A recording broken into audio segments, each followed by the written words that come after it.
Buenas noches. Estamos nuevamente con el programa tan esperado por nosotros, de los cómplices. Nosotros los cómplices estamos muy contentos de estar en esta sección que hemos comenzado nuevamente. Hoy quisiera yo comenzar la entrevista con Margarita Pérez de Troche, aquí presente, a quien voy a hacerle algunas preguntas para que veamos cómo un mundo que parece lejano, sin embargo, forma parte de nuestras vidas. Y yo quisiera que todos observaran el espacio en el que nos encontramos. Margarita, ¿por qué razón tienes un piano aquí? Bueno, me encanta que comencemos hablando del piano, que sería como el invitado principal de este programa.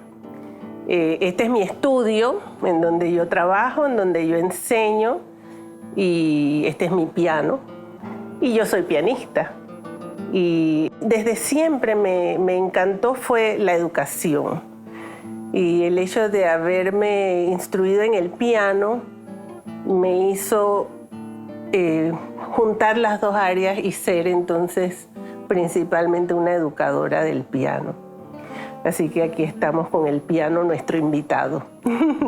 Sí, porque ahora que tú lo mencionas, el que se dedica al estudio del piano puede dedicarse a otros aspectos. Claro, puede ser compositor, puede ser intérprete, puede ser un pianista de concierto, puede ser un productor de programas de grabaciones, qué sé yo, de música para piano. Es decir, él es amplio, puede ser un crítico de piano.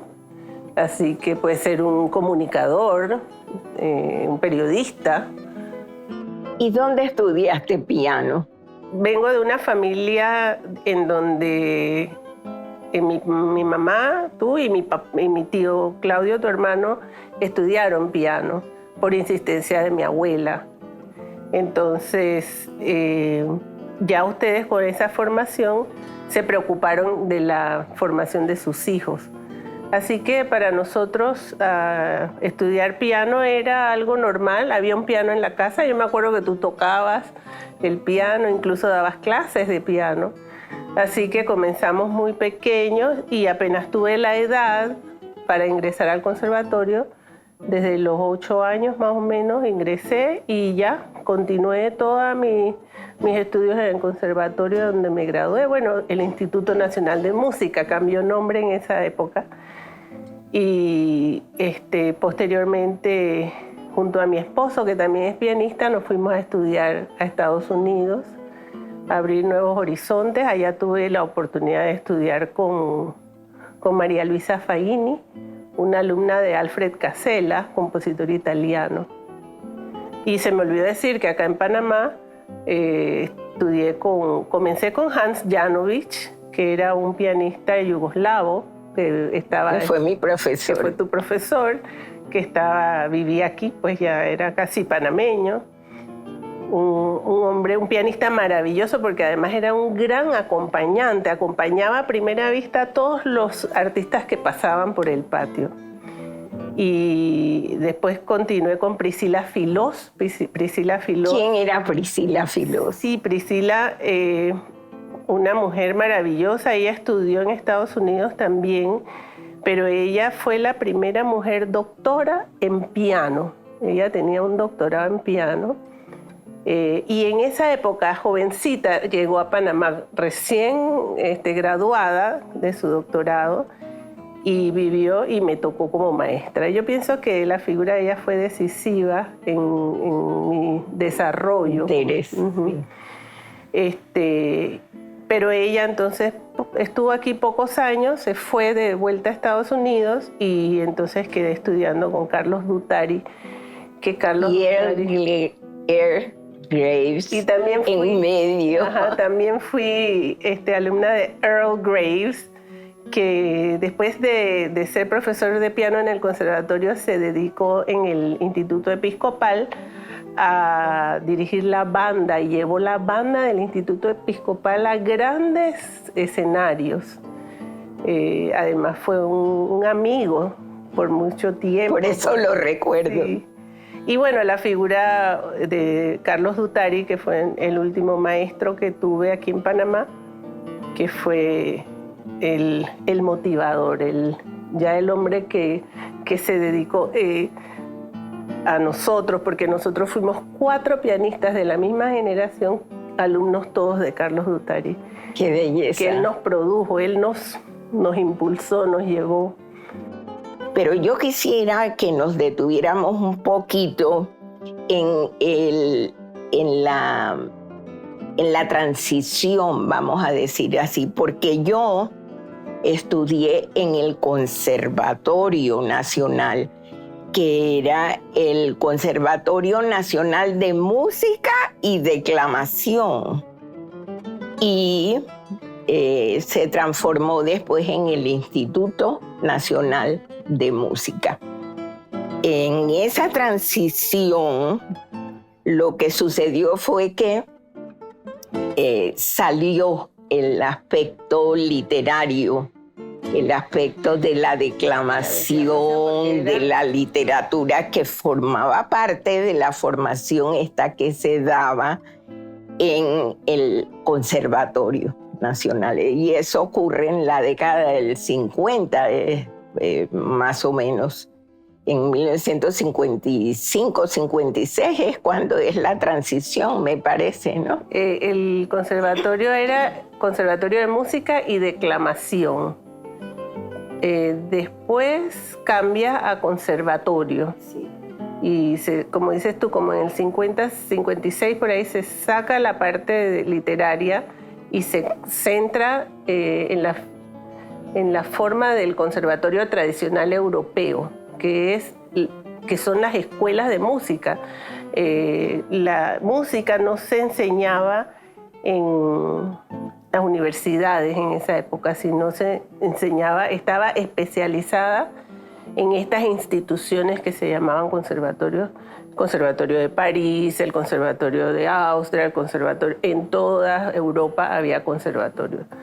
Así que eso fue la forma que heredamos, ¿no? Y continuamos. Pero para la época del 70, que es cuando se forma el INAC, con el maestro Jaime Ingram a la cabeza, entonces comienzan ciertas renovaciones,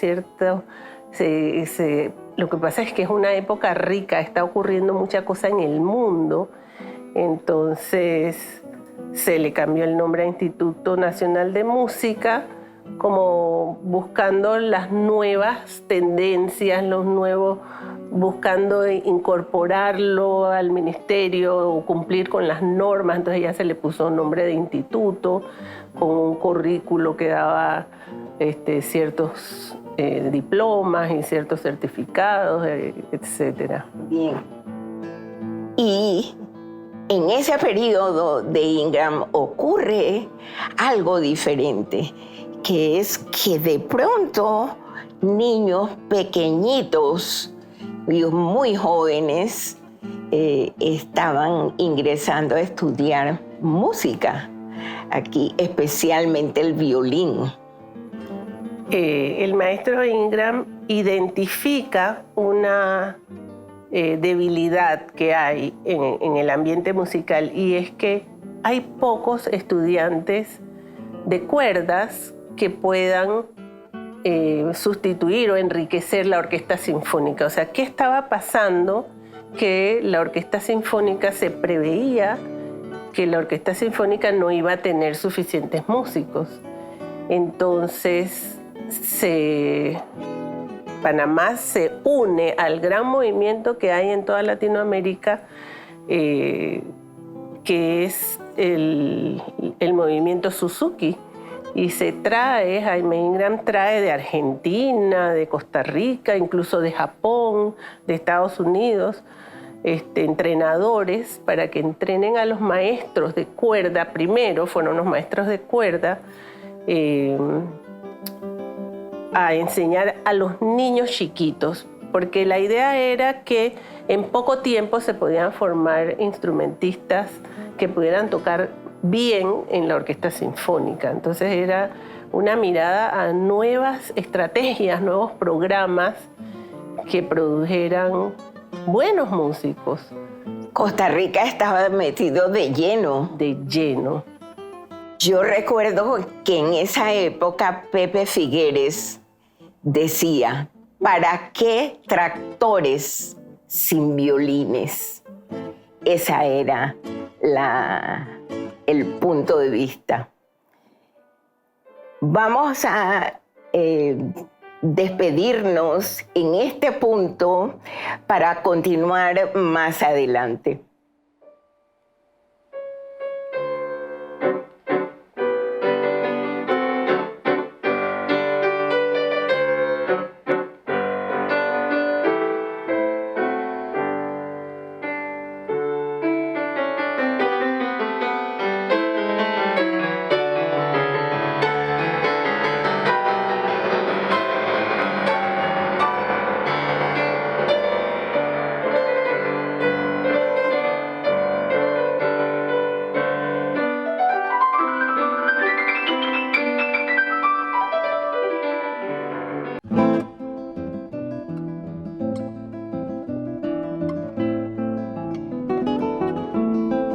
Estamos nuevamente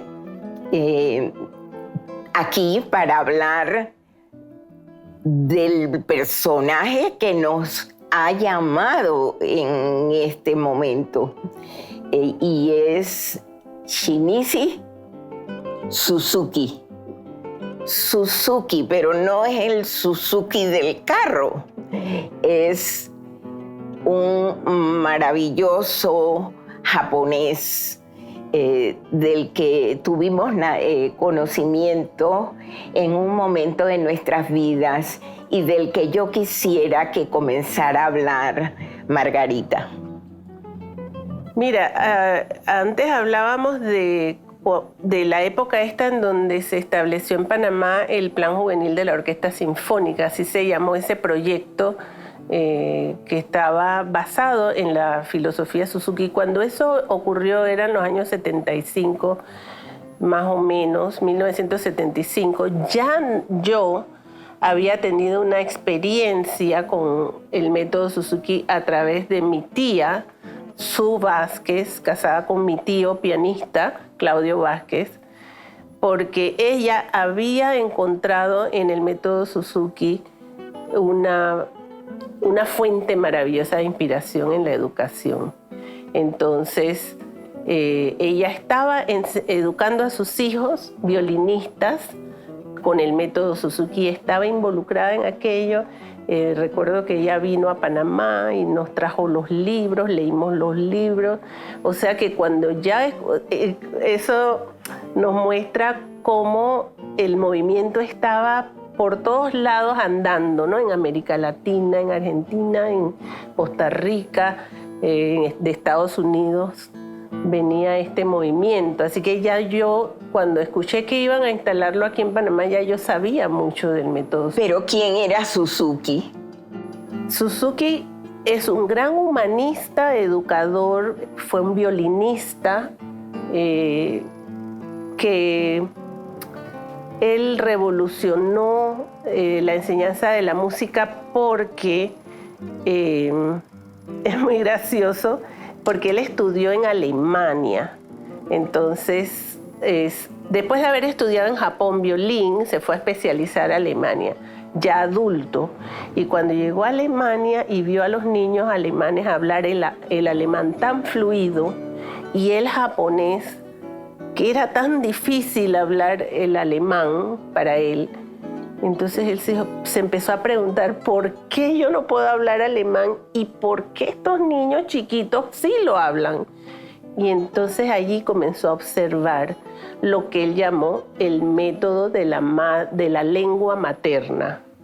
Y fue identificando cosas que vio y después las aplicó a la música. Pero ¿cuál era la época? ¿Qué pasaba en ese momento? Era 1920 cuando él viajó a Alemania y en Alemania vivió la Primera Guerra y la Segunda. La Segunda Guerra. Bueno, post Primera Guerra y la Segunda Guerra Mundial la vivió él en Alemania. Pues él cuenta. En Alemania estaba él cuando cayó la bomba de Hiroshima. Estaba él. Sí, el método Suzuki o la educación del talento.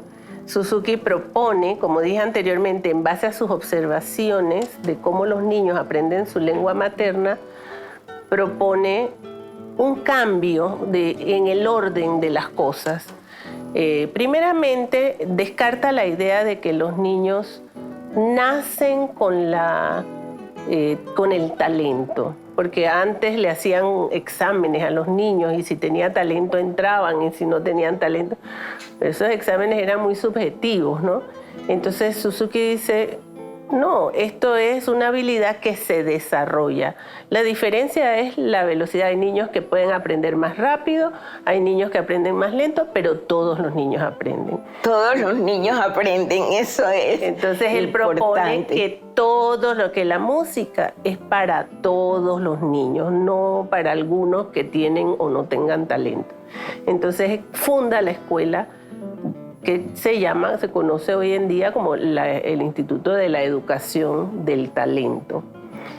Y entonces propone empezar a los niños a través de la escucha. O sea, no antes, en el método tradicional que aprendimos nosotros, era a través de la lectura. Había que estar ya en primer grado, haber pasado primer grado, haber aprendido a leer, para entonces aprender a leer música, para entonces venía la etapa de la musicalización.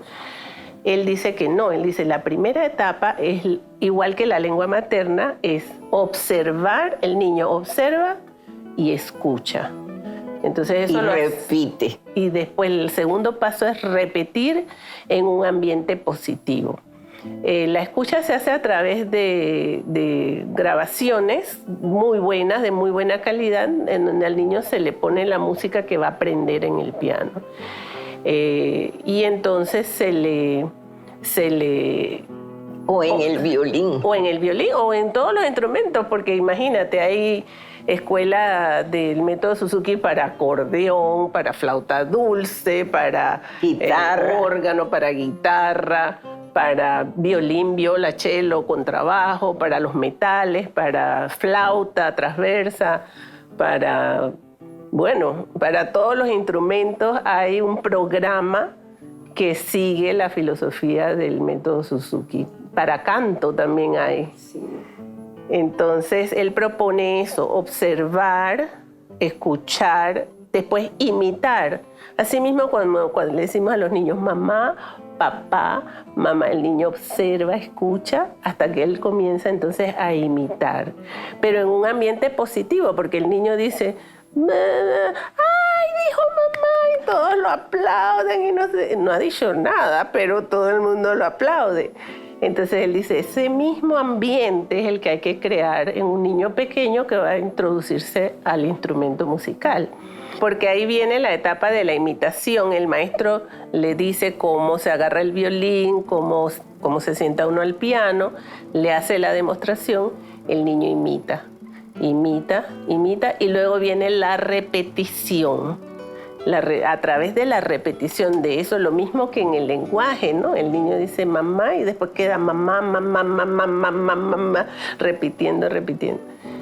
Luego viene la destreza. O sea, a través de la repetición tú adquieres destrezas específicas en las técnicas o lo demás. Y por último viene la lectura.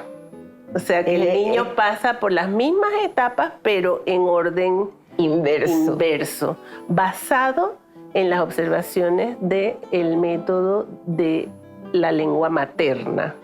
Es muy rico ese programa.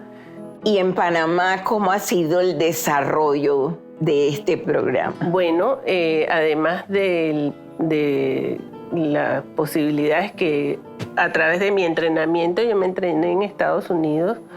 En esa época yo conocí al doctor Suzuki, estuve con él personalmente, estuve con Madame Kataoka, que fue la que estructuró el programa de piano, porque el doctor Suzuki era violinista. Entonces él hizo el de violín, pero buscó otros especialistas para hacer los otros programas. Y entonces, además de mí, estaba Carmen Linares, que también se entrenó como maestra de piano, y la gran maestra Elena Quitras, que también se entrenó como maestra de violín y aportó muchísimo trabajo en el plan juvenil. Ahora es lo que se llama la Escuela Juvenil de Música. Ella tenía un programa como un semillero, ¿no?, de niños chiquitos que ella entrenaba, y entonces después de allí ya pasaban a los maestros. En el Valle de Antón hubo manifestaciones de los resultados que se lograban en esas escuelas. Eran campamentos que se hacían. Campamentos bellísimos, ese trabajo de Elena Quitras. Se formaron orquestas de niños, orquestas de jóvenes en aquella época, que todavía existen, ¿no? Bueno, ha sido una revisión, vamos a decir que un acercamiento, porque lo maravilloso sería que tuviéramos aquí a uno de los niños. ¿Cuántos niños más o menos has formado? Buen número, más o menos, un buen número. Tengo más de 40 años de estar en este campo enseñando, y una de las cosas muy interesantes es que Suzuki dice que no es para formar profesionales, uno debe enseñar para formar buenos ciudadanos, buenas personas, como dice en su libro, alimentados por el amor de su maestro, el amor de su casa, de sus padres. Entonces este ser crece completo, con todas las posibilidades. A lo mejor se hace músico, pero a lo mejor no, pero se lleva ese bagaje como tú, que has llevado el bagaje musical a través de toda tu carrera, que se ha desarrollado en las letras, pero te hace una audiencia capaz de ver, apreciar la música en otro. Y de esta manera terminamos pensando precisamente eso, que la música debe servirnos para eso, para ser mejores personas, mejores ciudadanos, y manifestarnos a través de ella. Muchas gracias por esta reunión. Gracias a ti, gracias a todos.